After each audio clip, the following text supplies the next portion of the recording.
So, Sadhguru, thank you very much for joining us on this show. I would like to start with, the most important question, which we've been discussing in our series, that we've been the oldest civilization. And when all the other civilizations in the entire world have died down, how have we and why have we survived so far? Well, survival, there are various aspects. To begin with, our initial few millennia of survival happened because of two geographical features. The Indian Ocean, which people had no capability to come and invade nations at that time, and the Himalayan ranges, which was also a barrier for people to come. This gave us a few millennia to evolve this civilization in a way that it's not about survival, it's about more profound and subtler dimensions of life. It is because of this, because of Himalayas and what is Indian Ocean today was called as Hindu Sagara, he and Du, we became Hindu. It's a geographical identity which is going through a lot of today's situations.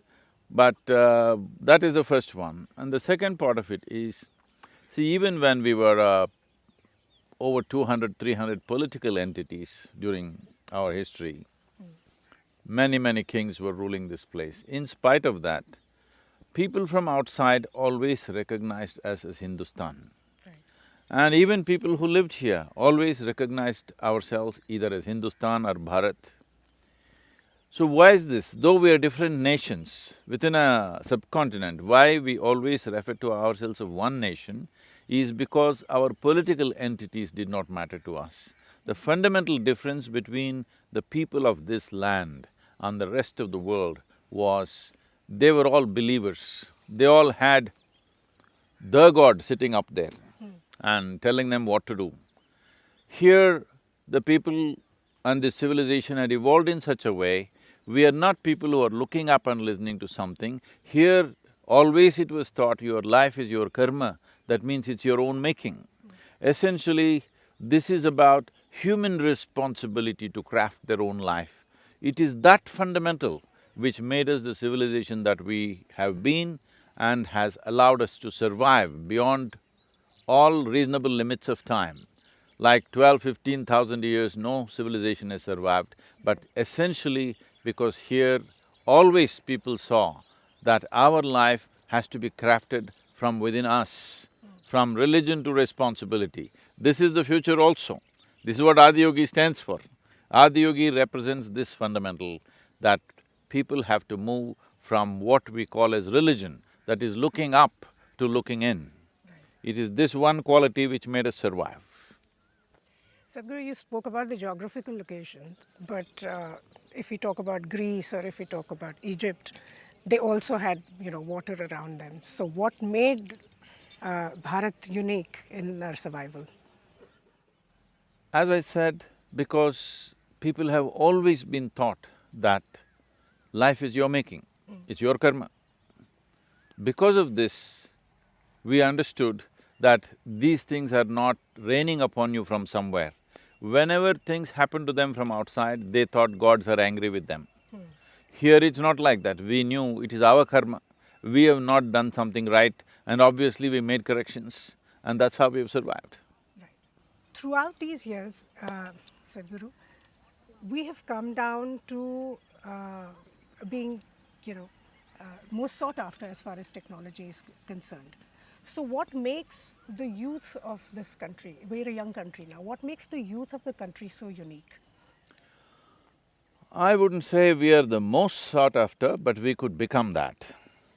The fundamental thing is this, in my experience, I'm speaking to a variety of people across the world and what I see is, on an average, if you take common citizens in any part of the world, India has a higher level of intellect than most other nations have. The reason being? This is a consequence of thousands of years of culture and evolution. We call this samskara. Today, only today, now recently, modern science is recognizing this. We have always been saying this. Now they're talking about cultural learning that happens. They have made experiments that if like a mouse or a rat is given something that it likes, like a piece of cheese, and it smells some particular smell, and it goes for it and it gets electric shock. If you do this to one rat, next 7 generations of rats will not go near that piece of cheese which smells in a particular way because they understand there's going to be an electric shock. So this we called a sanskara. That means we learn, genetically we learn many things which are not just genetic affair. It is just a learning process which is stored within us, which we transmit. So these thousands of years of civilization has led us to a place where there is a certain level of natural intellect. But what we need here is now a little more organization to see that this intellect finds expression in a positive way. So what is the future of Bharat, and where do you see Bharat in, say, about 22nd century? You're approaching me like like I'm an astrologer or something. This is what I've been saying. We survived all these thousands of years because we saw our life is our making. We will flourish in the future only if we understand this, that our life is entirely our making. This is what karma means. Right. So, we have to move this nation from dogmatic religious processes which has come to us from outside to this dimension that it is our responsibility. Our life is entirely our responsibility. This one thing must be transmitted in this country, this nation, as it was in the past, we have to move it from religion to responsibility. That's where Bharat is. That's where Bharat is. Yes, because Bharata means you know what? Yeah. Bha means the bhava, that means our experience of life. Ra means the raga, the tune. This is not set by us, this is set by the creation. Tha means the thala. If you find the right thala in your life, your life becomes a dance. If you don't find the thala or the rhythm of life, then you're crushed by the same process of life. You're every day seeing this. The same forces allow one person to rise and soar. The same forces allow another person to get crushed. Simply depends on whether he found the rhythm of life or not. Correct. So this is what Bharata means. This is the most profound way to approach a nation, and it is our business, it is our duty to ensure that the future generations of this nation have this sense that we have to find our rhythm. Only then the best expression of a human being happens. Right. So Sadhguru, you just said that our sanskar has, taken us through all these years, and that's how we see ourselves in this 22nd century also, when Bharat will survive. So on one end, if we believe this, you also talk about re-engineering. I've never talked about re-engineering, we're talking about inner engineering. Inner engineering. See, this is the most fundamental dimension of being human compared to all the other creatures. A tiger is born, an elephant is born, a grasshopper is born. A tiger is not making an attempt to be a good tiger. If he just eats well, he becomes a good tiger. Everything else is fixed within himself by nature. But you may be born as a human baby, whether you grow up into a good human being or a great human being or a terrible human being is all left to you. So, nature has left this responsibility in our hands. This is what human means, that our life is in our hands. For all the other creatures, everything is set. So when it is in your hands, you have to make it happen. It's not going to just happen. Just because you're born human, it doesn't mean you're going to become a great human being. You have to do so many things, even to be a sensible human being, isn't it? If I say that Hindu philosophy, the Hindu DNA is the greatest and the only solution. A Hindu doesn't have a philosophy, that's what is beautiful about us. Nobody gave us a philosophy, nobody gave us a commandment. In this culture, even when the so-called divine entities came, We only asked questions because we are a land of seekers. We are not a land of believers. Even when, let's say, Adiyogi himself came and he speaks to his beloved wife and she freaks him with 1,000,000 questions. Krishna speaks to his closest person in his life, Arjuna, that too at the edge of a battlefield. That guy asks hundreds of questions. So here nobody has ever been able to give us a commandment or a philosophy and say, this is it. We are not this is it people. We are a constantly evolving people because we are seekers, seekers of truth and liberation. Our goal is not heaven, our goal is not some absolute up there, either in the form of God or heaven. Our goal is freedom, mukti, moksha and truth or satya. Our goal is always truth and liberation, not heaven and God. So there is no philosophy here, there is no ideology here, there is no commandment here. Here we are in a constant mode of seeking. When you have to seek, the basis of seeking is this, that you have realized that you do not know. I do not know is a tremendous possibility. Only if you see I do not know, the longing to know, the seeking to know and the possibility of knowing happens. In this culture, we always identified with our ignorance, not with our knowledge, because we understand and we have realized that our knowledge, however great we think it is, compared to this cosmos, is just a minuscule. What we know is just a minuscule. So if you identify with that minuscule, you will become a minuscule. Our ignorance is boundless so we identify with our ignorance, we always identify with what we do not know, so that we are a constant expansion. This cannot happen with a fixed philosophy or a commandment or an ideology. But if you say we feel minuscule, if we feel small, we have also been made to feel small throughout the history that we've read. Oh, well, we didn't handle the conquest well. When handful of bandits, maybe a few hundred bandits came, they didn't come to conquer this land, they just come to loot and run away. But then they saw that people were so docile and welcoming, they became emperors, bandits became emperors. So that's our history, that's okay, but we have survived that. So we've always been very accepting of people, of other… Absolutely, because this is not a nation where we see a stranger as enemy, first kill him and then ask him questions. We are not that kind of culture. When somebody from outside came, we thought it's very interesting and we welcomed them because they're different from us and we loved that. We liked variety. This is why if you travel 50 kilometers within the state, I'm saying, every 50 kilometers you travel, at least that much. Even 10, 15 kilometers if you travel, people look different, speak different, same language spoken differently, eat differently, dress differently, everything different. Every village has a god of their own, all right? That's right. So, this variety evolved simply because we liked variety. So when new people came, we welcomed them, but they thought this is our weakness and they took advantage of that. That is past now. So are we secular then, should we say? See, that word is not so meaningful to our nation, we are just a wide open culture.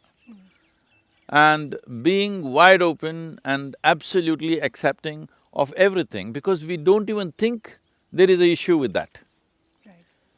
Because in our own families, if there are 5 people are worshipping 5 different gods and doing 5 different mantras, doing 5 different kinds of things, and one guy refuses to do anything like me so we never had any issue with these things. It's only now these things are being built up because the rest of the world understands you must either be with us or you're against us. This has never been our way. Right. So, Sadhguru, also in today's day and time, everyone keeps abusing two things the most, and that's religion and politics. But can a society really survive in the absence of these two pillars? I don't know what you mean by abuse. bashing. Oh. There's regular bashing happening. Yes, unfortunately, the word politics has become a dirty word. A politician, irrespective of who he or she is, has become dirty with… you don't even have to individually look at them. Oh, politician means he's finished. Yeah. This is a very wrong way to look at it. What this means is, we are such irresponsible people that we will hand over this nation to scoundrels and say, oh, they're scoundrels, they're scoundrels. No, we are the scoundrels. If you have handed over the nation to scoundrels and we think it's okay and it's gossip time, we are the scoundrels, there's no question about that. So this has to change. Politics means, or politician means, somebody who's involved in making policies for the well-being of this nation. So one who makes policies for this nation, if you think he has to be corrupt, well, there's something wrong with us. That means we have not understood what is democracy.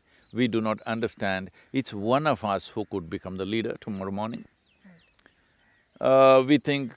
because I think still we're in the times of monarchy, we think they're appointed by somebody or they were born to somebody.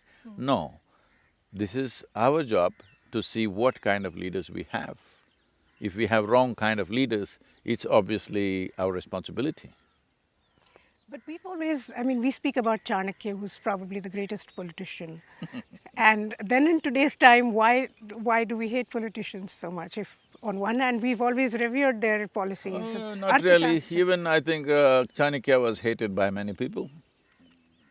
When you try to take hard decisions for a nation, a whole lot of people will crib and cry about it, because they've gotten used to a certain kind of living.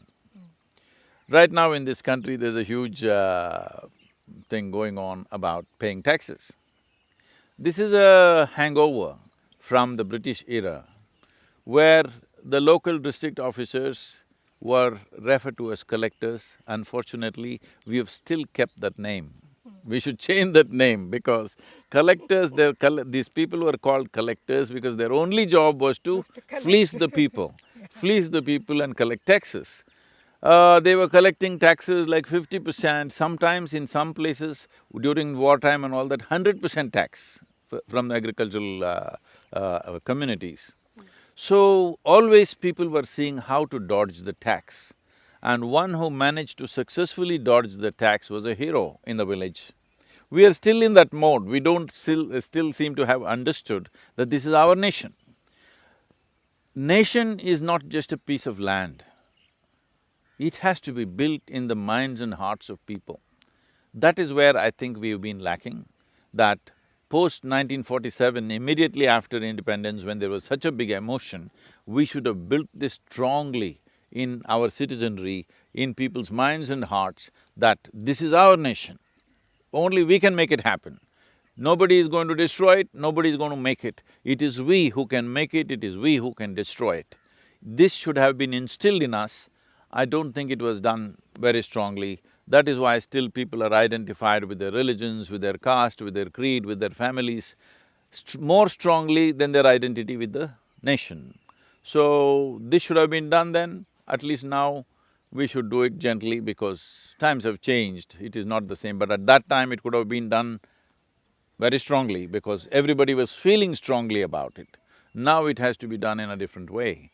And the only way to make people adhere to nationhood, the only way people will want to be part of that nation is to make it prosperous and make it worth living there, that's the only way.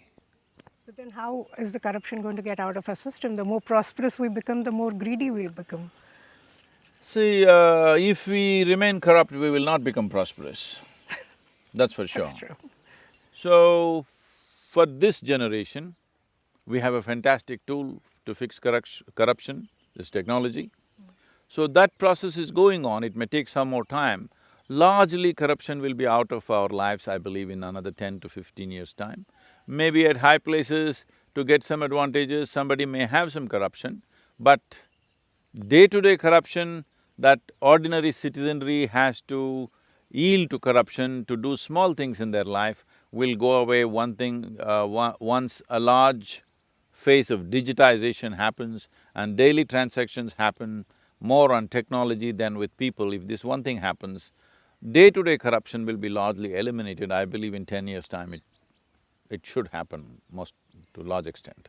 There is also a belief, Sadhguru, that in a country like India, where there are probably no adequate wages for a lot of our, smaller government officers, corruption runs like a parallel economy.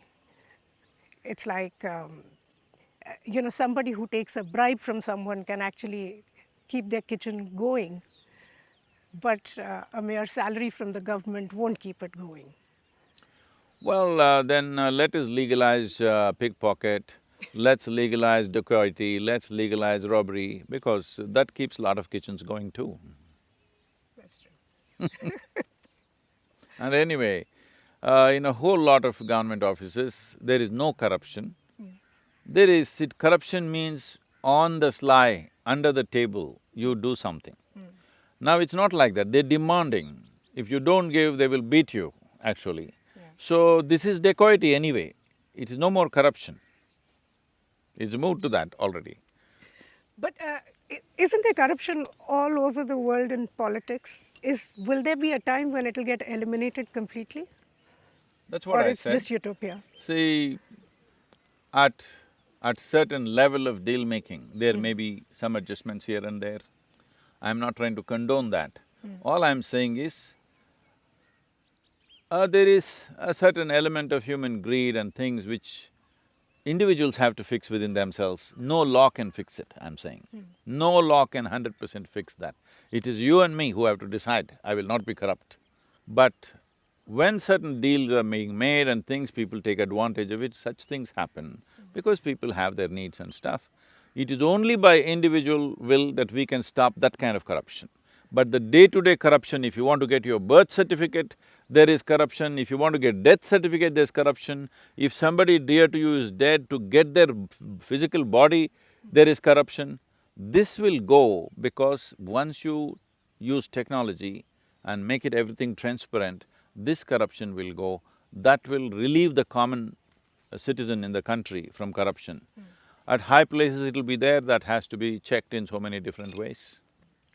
There's no one magic fix for that because no nation has managed to fix that absolutely. No nation has been able to do that yet. That can only happen with a spiritual process. Today I can very proudly say I have thousands of people. If you show them a mountain of gold, they won't be interested. You need to create such people. Right. So, Sadhguru, everyone keeps, somehow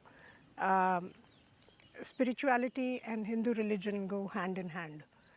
And a lot of people, when they talk about spirituality around the world, they only link it with our religion. How correct is that? See, as I said earlier, this has been a land of seeking. Seeking cannot be a religion. Seeking is a spiritual process. If you believe something, the definition of a religion generally in most people's mind is, I belong to this religion means I believe in these 5 things or 10 things that have been told to me. Belief essentially means you're assuming something that you do not know. Belief essentially means that you have become arrogant to think that you know the beginning and the end of the world. The beginning and end of creation you know because you know one story. So, we are not in that kind of mode. This culture has never been in that kind of mode. Here people are confused all the time and it's a very good thing. When it comes to larger aspects of life, you must come to this much. What I know, I know. What I do not know, I do not know. This means you're a spiritual person. You may not be identified, you may not be wearing a label that I am spiritual, but if you recognize most of creation you do not know, you have become spiritual because once you see this, the longing to know will naturally is sprouting in your heart. You cannot stop it. Once you truly realize, I do not know the nature of my own existence and the nature of the larger existence, how can you stop human mind from seeking? It will seek. So you're trying to settle that with some concrete belief system. That's not been our way. So definitely this is a spiritual culture. which we are trying to make it into a hardcore religion, it'll not work. Because how will you come to a hardcore religion when you don't have commandments to tell you, this is it? There is no this is it in this country. I always thought that I'm very far from spirituality because there were a lot of things which I couldn't figure out, but I'm beginning to feel better about myself right now. If you admit to yourself that no matter what I do, I don't know how to figure out where do I come from, where do I go, even such a simple thing, I do not know. That means your intelligence will naturally start seeking. If the pain of ignorance bothers you, you have become spiritual. Great. So Sadhguru, coming back to the topic of our episode, the future. We are talking to a lot of children who have done, some great innovations, some children who are child prodigies.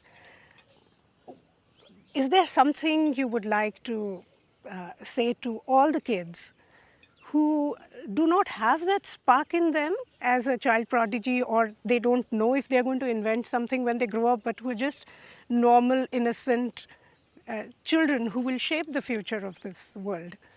What would you like to tell them?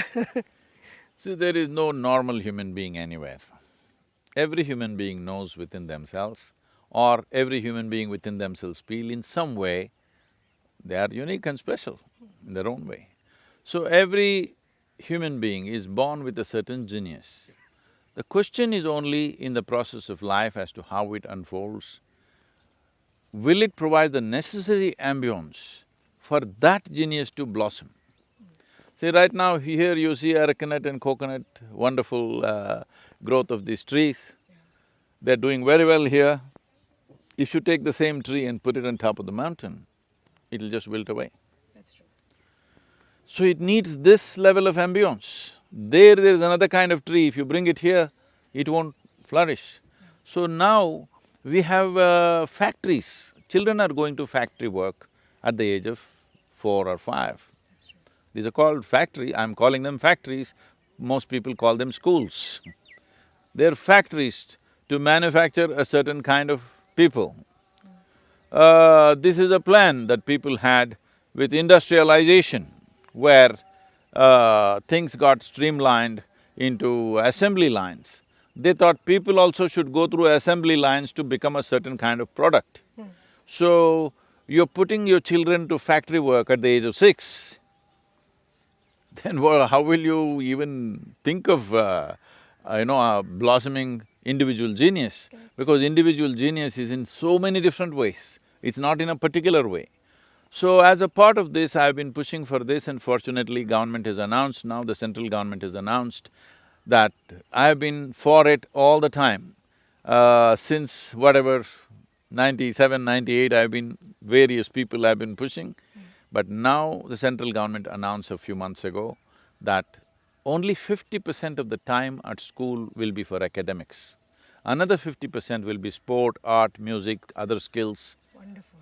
So this is a great possibility, but still, India being India, our resources being what it is and our populations being what it is, decision has been made, but to provide that atmosphere, it's going to take a lot of time. You must see our schools, how they are done.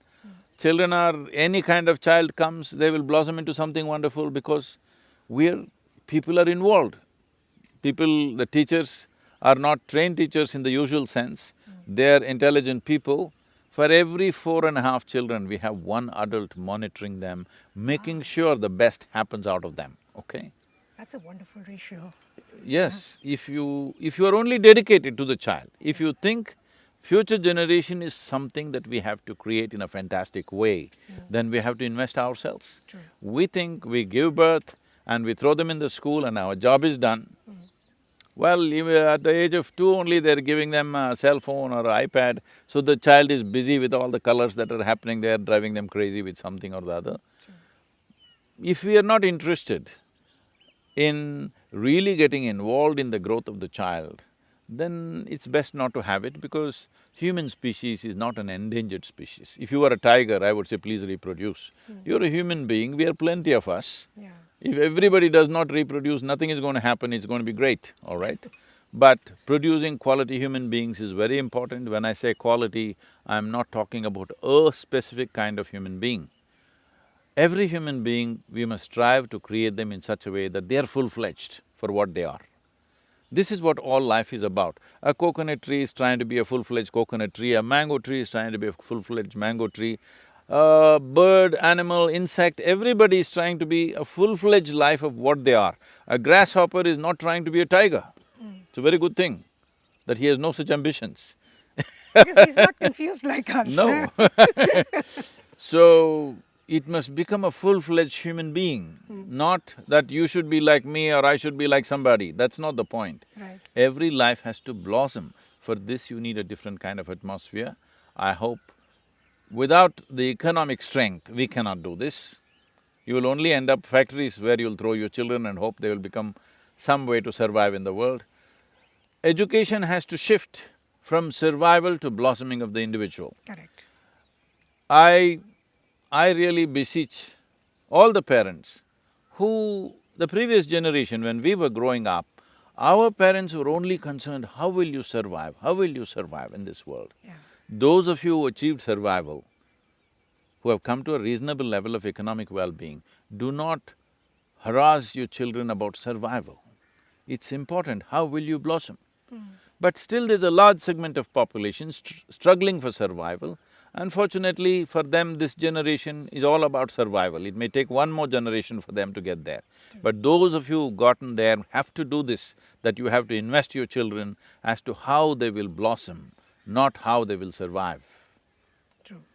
So is it then correct to say with the present education system that we have, that we are growing intelligent with each passing day? We are, to the level of achieving… getting artificial intelligence within our day-to-day lives, but we are becoming less and less creative? The problem with our system of education, which is essentially Her Majesty's service, is we are given to mistake, or people are mistaking memory and information for intelligence. So what artificial intelligence means is that what you studied in 25 years and got a PhD, a small little gadget will know before you, well before you, yeah. all right? So, you gathering memory and thinking you are very intelligent will go away, and it's great time for humanity because true intelligence will blossom. What kind of a human being you are will become more important than what is the stuff you got in your head. Your scholarship, your PhD, your so-called education that you are looking down on everybody simply because you read a book, whether it's of religion or science, all this will go away. What can you do with your life will be the most important thing once the machines are doing all this. For this you must see, already there's an example. There was a time when whichever man had the biggest muscle, he was the biggest man in the town, because everything was muscle. That's why women were nothing, all right?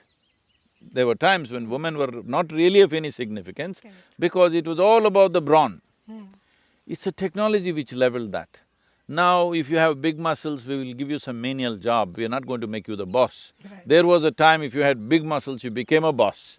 So similarly, if you have lot of information in your head, we will put you with one of those little gadgets, you will be nothing in future, and that's great time. So Sadhguru, you decided to start with the children when you started with your river program. So a lot of school-going children are now becoming aware of it, about the water crisis. Millions of them. The fantastic thing, when we did the artwork and all that, we had art competitions in various thousands of schools, and the way the children responded is incredible, and also it's tragic. Many children, when we asked them to write, make a artwork of the river, they just made sand beds because they have never seen a river with water flowing. Oh dear. Actually, so one sad. little girl, an 8-year-old girl in somewhere outside Mumbai, in Navi, Mumbai, somewhere when I went there, this 8-year-old girl gave a extempore speech in Marathi about how I'm telling all kinds of untruth. That I floated down a river and I enjoyed the river like this. When I was a child, I said, where is that kind of a river? I've never seen one. She gave one 10-minute speech, full passionate extempore speech as to how this is not possible. Sadhguru is saying he did all this. How can you float down sand? Oh my God, So that's so sad. Okay, one last question as a we are parent. committed to change that for at least the next generation that's coming. Yes, and you've been saying that there'll be only 15% water left per person. What the amount of water we had in 1947 per capita, today we have only 21% of that. By 2030, it's expected we will have only 15%. So, you are getting water in bottles, you never got alarmed. When you start having your shower with a bottle, I hope you'll get the point. Oh my God. Well, one last question, Sadhguru. As a parent, the same question again. How do I ensure that my children are not just intelligent but are also creative? See, creation has already been done. It is not necessary, every one of us should be thinking, what can I create, what can I create? It's not necessary. Creation has been done in a most magnificent way. Most people have not paid enough attention. See, if you say wildlife, people will think tiger, lion, elephant.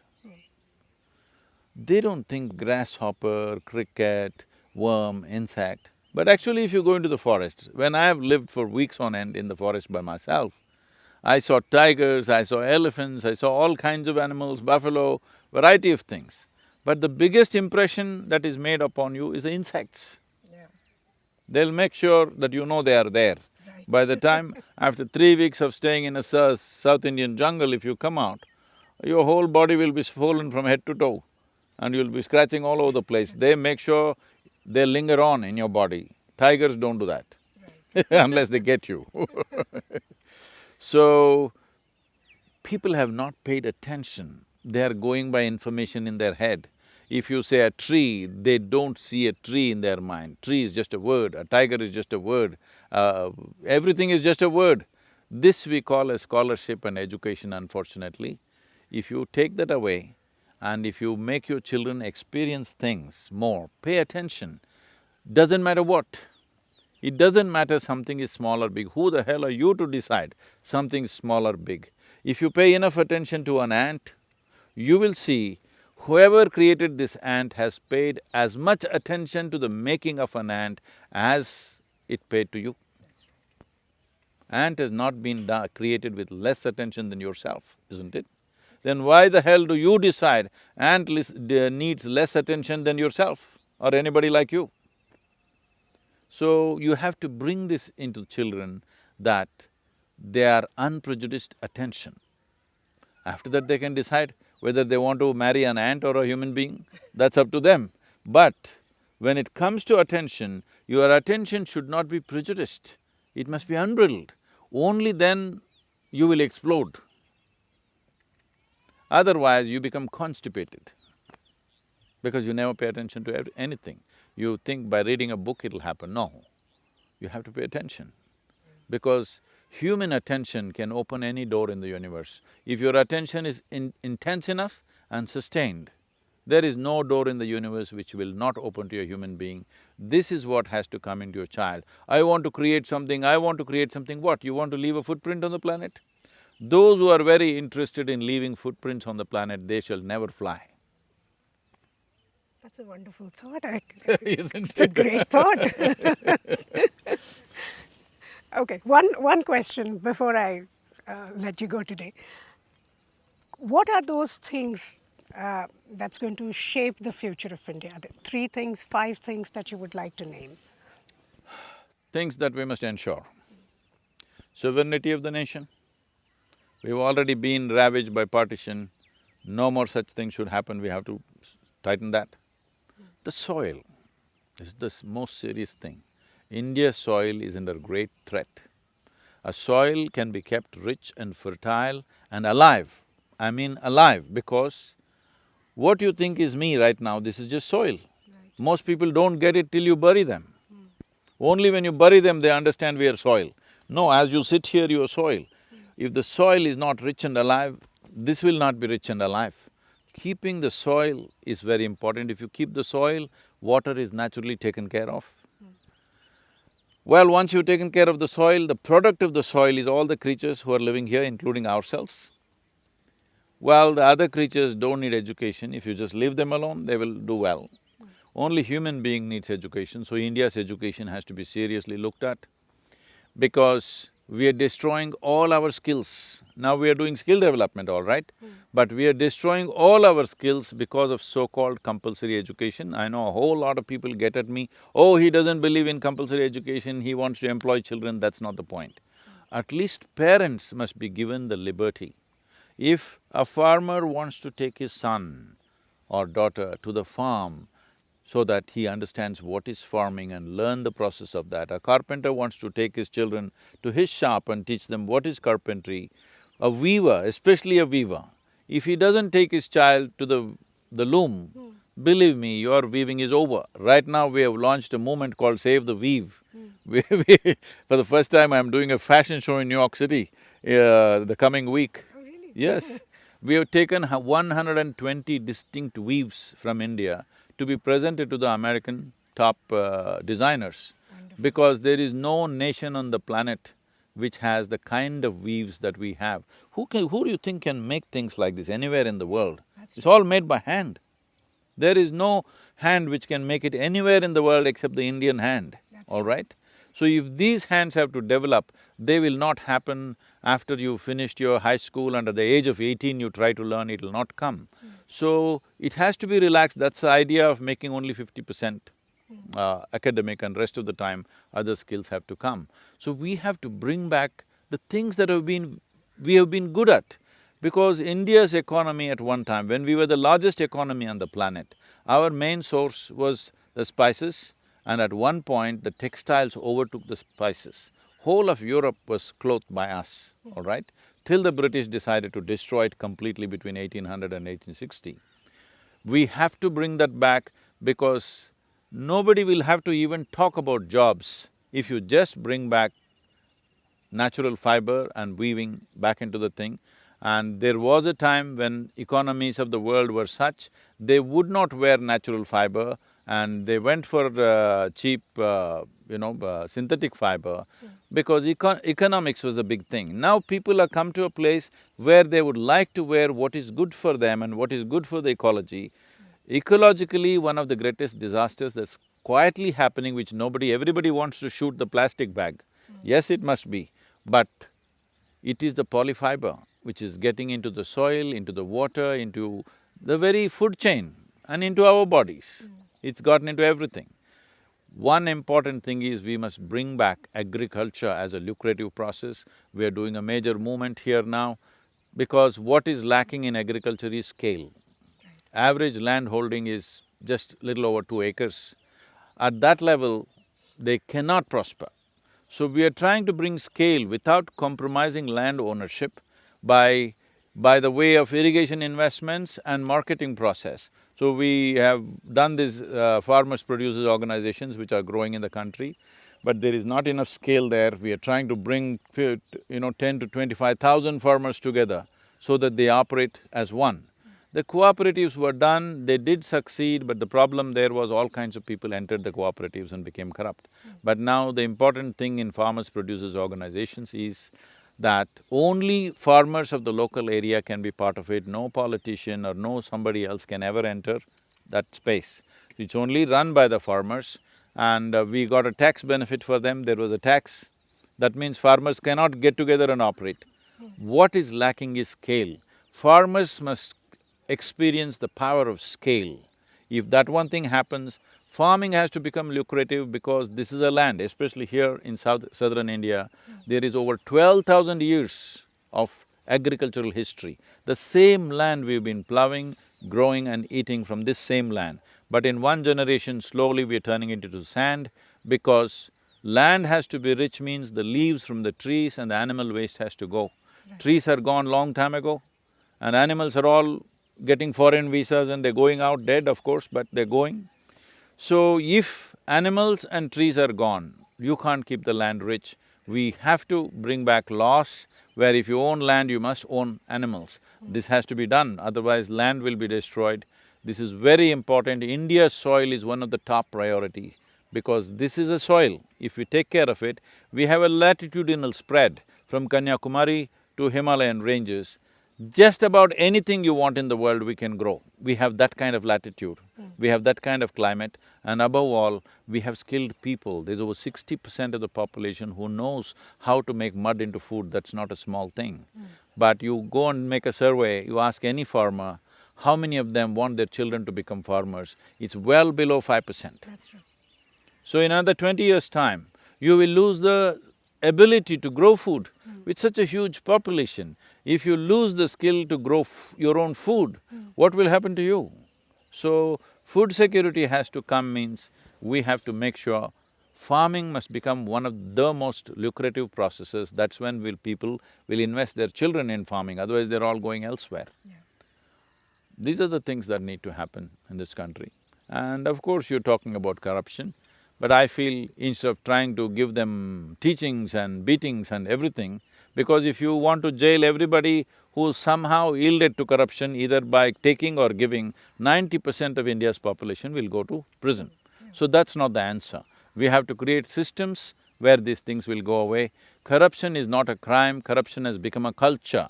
So this culture has to change, means some infrastructure, technological infrastructure has to come in, and pride has to be put into people that I am not an under-the-table kind of man.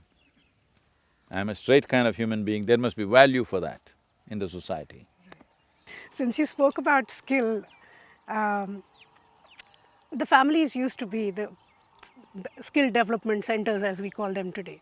Like a father would teach his son the craft, a mother would teach her daughter the craft. And there's also a saying in Hindi called halwai ka beta halwai banta hai. So if this is true, then why is the whole world against the word nepotism? No, that is not true. Halwa making person's son will make only halwa, a thief's son will only become thief. Not necessary. Those times are gone. Because at that time there was no other influence. Today we have educational institutions, technological trainings. Halwa making man's son can become a great scientist or a engineer or a doctor, whatever else. Oh, we don't want to destroy that in the name of family traditions, that's not the point. I'm saying it is…